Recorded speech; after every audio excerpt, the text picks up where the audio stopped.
ഈ സമരസമിതിയുടെ ഒരു പ്രവർത്തനങ്ങൾ ഉണ്ടാക്കിയാണ് ലോകശ്രദ്ധ ആകർഷിച്ചത്. ലോകം മൊത്തം അറിഞ്ഞ സംഭവം. അതെ, അതുകൊണ്ട് അവർ അഭിനന്ദിക്കുക തന്നെ വേണം. പക്ഷേ സമരസമിതി കൊണ്ടോ ചാനലിന്റെ ബൈറ്റുകളോ കൊണ്ടൊന്നും പ്രശ്നം തീരില്ല ഒരു കാരണവശാലും. ഇത് സങ്കീർണമായ മാർഗ്ഗമുള്ളൂ. ഇവിടെ നമ്മൾ ഒരു ബൈറ്റ് എടുത്താൽ തമിഴ്നാട്ടുകാരൻ 10 ബൈറ്റ് എടുക്കും.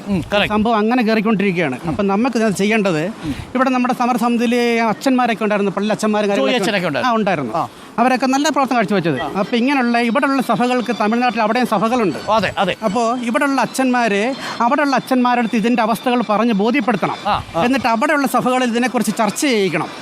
അവിടെ ഇവിടെ ഈ ഡാം തകർന്നാൽ തൽക്ഷണം കേരളത്തിൽ മനുഷ്യർക്കുണ്ടാകാവുന്ന അപകടത്തിനേക്കാൾ 100 ഇരട്ടിയാണ് ഈ ഡാം തകർന്ന് കഴിഞ്ഞ് അവിടെ ഉണ്ടാകാൻ പോകുന്ന അപകടമെന്ന് കാലക്രമേണ അതിനെക്കുറിച്ച് അവരെ ബോധവാന്മാരാക്കുകയും, അതുപോലെ തന്നെ ഇവിടെ ദേശീയ പാർട്ടികൾ, കോൺഗ്രസ് ഉണ്ട്, കമ്മ്യൂണിസ്റ്റ് പാർട്ടികളുണ്ട്. ഇവിടെ നമ്മുടെ ദേശീയ പാർട്ടികളുടെ ബ്രാഞ്ചുകൾ കമ്മിറ്റികളുടെ അവിടെയുണ്ട്. അവിടെയുള്ള അവരുടെ ആൾക്കാർ, നമ്മുടെ ആൾക്കാരുടെ അവിടെ അവരെയും പറഞ്ഞ് ബോധവാന്മാരാക്കണം. ഈ ജനങ്ങളുടെ ഇടയിൽ സംഭവം അവതരിപ്പിക്കാനായിട്ട് മൈക്ക് കെട്ടി പറഞ്ഞാൽ നടക്കില്ല. ഈ ജനങ്ങളുടെ പറയുകയും, ഇവിടെ കണ്ടമാനം തമിഴ് സഹോദരന്മാർ താമസിക്കുന്നുണ്ട്, അവരുടെ വീടുകളിൽ നമുക്ക് ഇത്രയും നമ്മൾ സമരസമിതി ചെയ്തു, അതൊരു ഇലക്ഷൻ പ്രചാരണം പോലെ കൊട്ടിഘോഷമായിരുന്നു. ഇനി നിശബ്ദ പ്രചാരണം വേണം. ശബ്ദമായിട്ട് ഓരോ കുടുംബങ്ങളിലും നമ്മൾ കയറി ചെന്ന് ആ വീട്ടിലുള്ള ആൾക്കാർ തമിഴ് സഹോദരങ്ങളെടുത്ത് അവരുടെ വിശ്വാസത്തിലെടുത്തുകൊണ്ട് അവരെടുത്ത് ഈ ഡാം തകർന്നാൽ ഉണ്ടാകുന്ന ദുരവസ്ഥയെപ്പറ്റി, കേരളത്തിൽ ഇപ്പോൾ ഉണ്ടാകുന്ന ദുരവസ്ഥയെപ്പറ്റിയും അത് കഴിഞ്ഞ് അവിടെ ഉണ്ടാകാൻ പോകുന്ന ദുരവസ്ഥയെപ്പറ്റിയും പറഞ്ഞ് ബോധവാന്മാരാക്കി അവരുടെ വഴി അവരുടെ സ്വന്തക്കാരെടുത്ത് ബന്ധപ്പെടണം. തമിഴ്നാടുള്ള ഇതൊരു ക്യാമ്പയിൻ പോലെ ഏറ്റെടുത്ത് നടത്തിയാൽ സംഭവം വിജയിക്കും. സഭകൾ ഏറ്റെടുക്കാം, മാധ്യമങ്ങൾ ഏറ്റെടുക്കുമ്പോൾ അത് പബ്ലിക്കായിട്ട് വരും.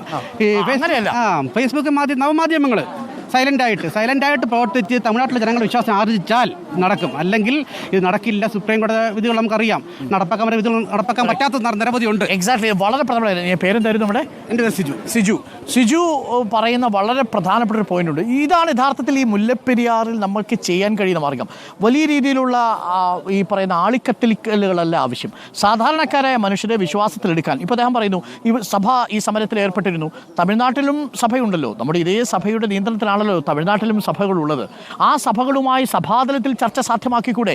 സാമൂഹിക തലത്തിലെ ഒരു സമവായം അങ്ങനെയല്ലേ നമുക്ക് ഉണ്ടാക്കാൻ കഴിയൂ? ഇവിടുത്തെ കർഷക പ്രസ്ഥാനങ്ങളും തമിഴ്നാട്ടിലെ കർഷക പ്രസ്ഥാനങ്ങളും അവർ തമ്മിലൊരു സമാന്തരമായ ചർച്ച സാധ്യമാവില്ലേ? ഇവിടുത്തെ എം പിമാരും അവിടുത്തെ എം പിമാരും സമാന്തര തലത്തിൽ ഒരു MP തലത്തിൽ ചർച്ചയായിക്കൂടെ? ഇവിടെയുള്ള മന്ത്രിമാരും അവിടെയുള്ള മന്ത്രിമാരും. ഇതൊന്നും പുറം ലോകം അറിയണമെന്നില്ല.